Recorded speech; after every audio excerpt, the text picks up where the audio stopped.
Alright, so let's talk about something that few people are covering, and that is Pokemon Go Park inside of Pokemon Let's Go Pikachu and Pokemon Let's Go Eevee. Because we got to see some of it through the E3 demo, and that's kind of where everyone left it. It's like, alright, you go there, Pokemon show up, it seems to replace the Safari Zone. Is there any other information about it? Well, until recently, not really, but there was actually a good amount of discussion about it with the Famitsu interview with Junichi Masuda. We've been talking about this a lot recently, even though it's almost a month after the interview came out, but apparently there's like new information to pick apart and kind of figure out more about Let's Go Pikachu and Eevee with, because people just didn't really dive deep enough into it to really like feel out how the game is going to go. But now we can see more with the game's direction as more information is kind of filling in all of the gaps. So we're really looking forward to seeing how it all pans out. Incidentally, I think there's a lot of people who've gotten attached to Pokemon that they've caught in Pokemon Go. Do these games have an appeal to that kind of player? So this is pretty much just like a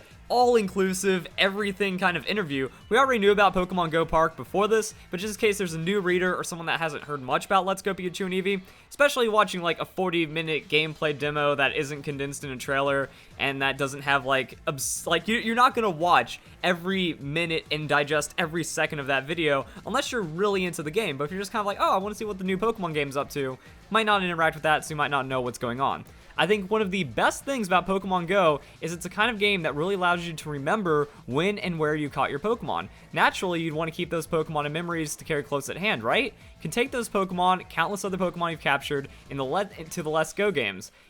You can add them to your team, interact with them, or even just enjoy their in-game animations in the game's Go Park. I'm sure the more Pokemon you transfer, the more familiar the mechanic will become. Can you tell us anything about the Go Park mechanic? The Go Park is the method in which you bring your Pokemon from Go to the Let's Go games. Pokemon you have on hand can be brought over. Speaking of, will Pokemon maintain their CP value? Now this is the important information we're going to be covering in today's video, because we're still trying to figure out how CP translates to a Pokemon's stats and a Pokemon's levels, especially after watching the gameplay. Like, we suddenly got a CP increase in what looked like EVs from battling random Pokemon that would increase EVs, and also using the new candy system, so we can see a pretty big stat difference. So trying to figure out how CP works is going to be really interesting. But then also, Pokemon and Pokemon Go have CP, so how's that going to carry over is kind of what we're looking into today. It has to be recalculated to fit in the game, so no, a Pokemon CP will not necessarily remain the same. Pokemon with a high CP value in Pokemon Go will have relatively high level after being brought over to the Let's Go games. It's also looking like that whenever you have Pokemon Go, if you have a Pokemon you've trained up a lot and you bring into Pokemon Let's Go, that Pokemon is going to be introduced with a higher level. Now, I wonder if it's actually going to be like directly related to that trainer's level and the Pokemon's level, because every time you gain a trainer level, you're able to level up your Pokemon more. You're able to give it the Stardust and the candies and whatever to actually make it stronger and increase its CP. So I wonder if that's actually going to be a direct translation and what the level cap is going to be inside of Pokemon Go Park. If it's something like 40, similar to the trainer level, then that would actually be pretty balanced, because you do access it when you make it to a certain point inside the game, and we're going to cover that as well. So, how do a Pokemon's level and CP differ? Well, for one, two Pokemon the same level may have entirely different CP. This generally means that Pokemon with higher CP must be better in some way, alluding to IVs. If anything, CP value is only there so fans who have played past entries in the mainline series can better understand the strength of their Pokemon. So actually, CP not even being like this new casual hand-holding Pokemon Go kind of mechanic, it's to help existing players that still haven't really understood IVs that well. That for last couple of generations, IVs have been made easier and easier to understand, with the Judge being easier to access and like a more understood mechanic. And then Pokemon Sun and Moon, you can actually see where your IVs lie approximately and then get better ranges, and also you can just check mass Pokemon IVs as well. Destiny not getting buffed. There's been a lot of changes, so that's easier to understand. But with CP, it could actually maybe get to the point where there's a good fundamental calculation to where when you catch a Pokemon and see its CP value, or hatching a Pokemon, if a Pokemon hatches with a certain CP range, you can immediately tell if maybe it's a 3, 4, 5 IV or just a really bad reject, which I think is pretty cool. So we're going to see how that works out. Now, hatching and breeding isn't going to happen in Pokemon Let's Go. We're just kind of using it with the existing player mechanics, since a lot of people falsely believe that this is just Pokemon Go 2, or it's a game for new players or mostly Pokemon Go players. No, this game's for everyone, and we can even see that with some of the other changes that happen. And then it will be possible to bring over Pokemon Go after reaching Fuchsia Fuchsia City. Till then, you'll have to use only Pokemon which you catch in game, so even players who have played Pokemon Go will be able to enjoy the game. Again, it's a great deal of fun to play through, so do your best to catch them all. And that's actually really nice, kind of giving you incentive to not just immediately transfer over everything and then beat the game in a lame, lazy kind of way. You actually have to make it to Fuchsia City, which is pretty far through the game. And because of that, yeah, like, everyone's going to have to engage with the game, and Junichi Masuda is saying it right here, you know, you'll be able to enjoy the game. They want you to enjoy the game. That's why you have to have a water or grass-type Pokemon before you face Brock, that you're actually supposed to play the game. If you go through Viridian City and you attempt to catch Pokemon, you will have a grass-type Pokemon. Now, if you're trying to avoid as many wild encounters as possible and try to dodge as many trainers and maybe just be barely strong enough to beat Brock, or if you're trying to, like, speedrun, even speedrunning will be possible because you see that first Oddish, that's actually going to increase the excitement. That's going to increase the skill level for speedrunning inside these games. So I don't understand why people are just complaining over nothing, because it's a Pokemon game for everyone that you're supposed to enjoy, but I guess just the hardcore Pokemon fans have lost the spirit of Pokemon inside of them. They've lost that, yeah, they just lost that passion, and then they're just getting upset at Pokemon Go because it's reminding them of that. I have no idea. But one thing that had me really interested when I first saw the E3 demo that we finally have information about is that when they catch this Hitmonlee, it has 1 CP.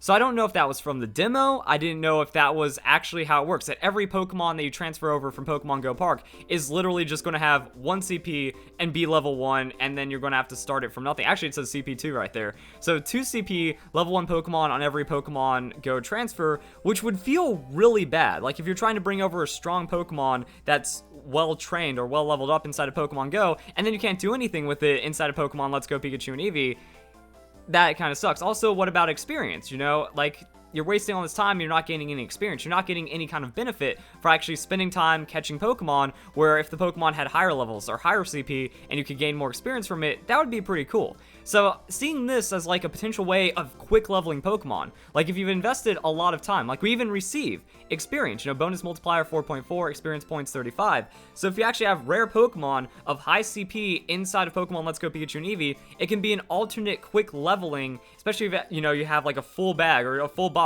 of high-level Pokemon because you've just played Pokemon Go that much. Or if you want to get a head start, if you want to be ready to try to gain massive amounts of experience in a short amount of time on release to play competitive as soon as possible, start playing Pokemon Go. Or maybe, you know, drain those candies, drain that Stardust that you have, so maybe the excess that you have in Pokemon Go will actually be usable to transfer it into Pokemon Let's Go Pikachu and Eevee. So I first saw this, I was disappointed, because I was like, yo, the Safari, or the Pokemon Go Park, can be used as a way of enhancing experience, and that means further complaints about this game are removed. But then seeing the level 1 Hitmonlee, it was like, oh, that kind of seems like a bad, kind of sucky feature if, you know, no matter what you've done in Pokemon Go, it makes Pokemon level 1, but that's actually cleared up right here, and no one's talking about it. And also the recalculation, so it's recalculated to fit inside the game.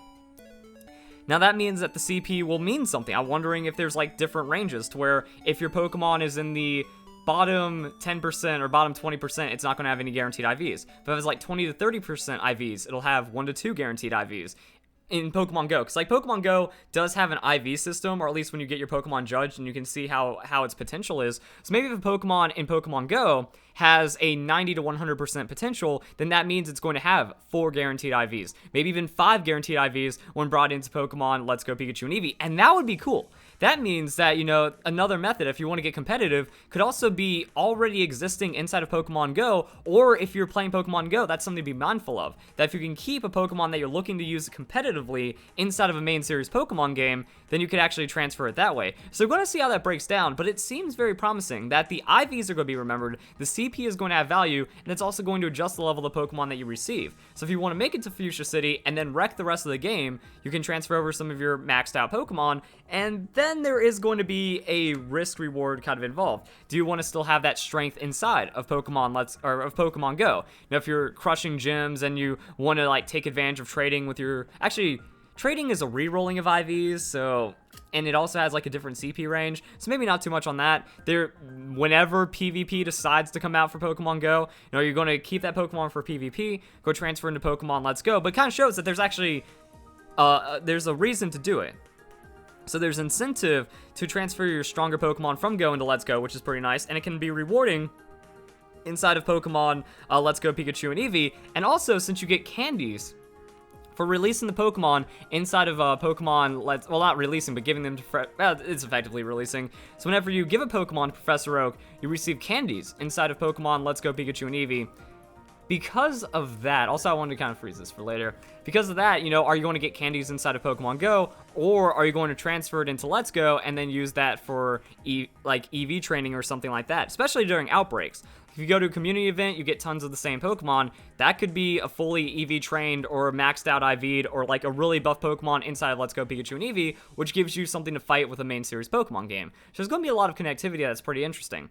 As for the Safari Zone, I don't know what's going to happen to it, because my first thought was maybe this door opens up over here. We see two sides. You go over here, and then that gives you the kind of interface for Pokemon Go, the Pokemon Go Safari, or the Pokemon Go Park. There's a lot of words and names I have to keep remembering. So bring Pokemon into Go Park, enter Play Yard, hear explanation. So yeah, Play Yard, that's just, I guess you don't get to catch them. Maybe you can still send them back. Like, so you can just hold them in Pokemon Go Park, put them back into Pokemon Go if you want to, but once you caught them, they're gone. Also, bring Pokemon, so that's going to set up the systems where your Wii U is going to connect with your smartphone and then send Pokemon over. So we can look at it that way, and then we have all this other stuff going on. So that's going to be one, how that works. But on the other side, is that where you can maybe enter the Safari Zone? Because there's still Pokemon that are exclusive to the Safari Zone, and if they get rid of that, that means all these Pokemon are going to be relocated, and then people are going to be upset that there's actually a piece of land missing from the original Kanto region. Now, there might be a feature introduced in the post-game that we're unfamiliar with once you make it past everything, or maybe, yeah, we just really don't know. So, one thing that's interesting is we already know that some Pokemon have been relocated, or at least are in different places. Like, Bulbasaur appears in Viridian Forest. So that means you can still find starter Pokemon, and we've already seen like a lot of other Pokemon change around. Like, Psyduck is available on this changed up cycling road. So instead of going to Cycling Road, we have this area where you're not cycling, you're just running around with your Pokemon, and then you can actually catch Psyduck, Doduo, Rapidash, Ponyta. So moving some of the Pokemon around, is that going to happen here? You know, where's Dratini? Is Dratini actually going to be a more late-game Pokemon that you find inside of Victory Road? Are all these Pokemon just going to kind of be relocated to this area? It's roughly the same, or maybe Pinsir is just going to, like, get thrown around somewhere over here. You never know. So I'm actually really interested in seeing how that's going to play out. And it just kind of goes like, all right, the big question is Safari Zone completely removed? If yes, that's sad. If not, then it still has integration from Pokemon Go Park. This actually looks like the Pokemon Go Park we see from the inside the games.